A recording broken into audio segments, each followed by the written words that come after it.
I'd just like to highlight one of Scott Morrison's answers to a question from the first debate for the 2022 Australian election around the 20th of April 2022.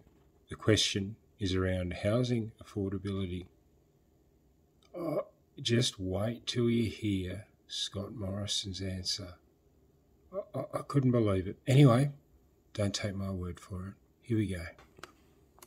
Front row here, Paul. If you could take us to your feet and fire away. No worries. Thank you. You've both spoken about affordability.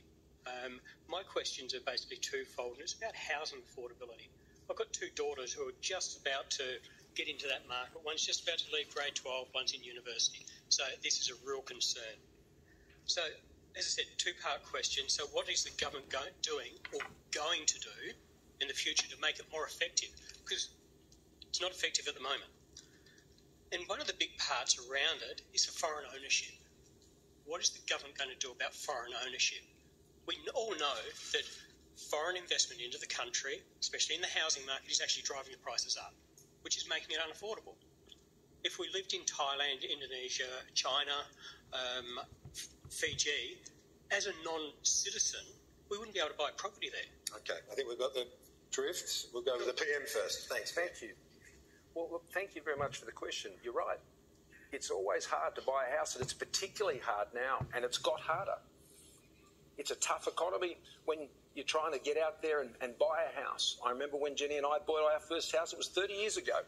It was tough then, but I believe it's tougher now. Hang on, mate. Did you just say when me and Jen, your wife, bought your first house 30 years ago? You're 53. That means you bought it when you were 23. Your first house. And that is how you've answered this question. There we go. This guy's been our Prime Minister. I'm speechless.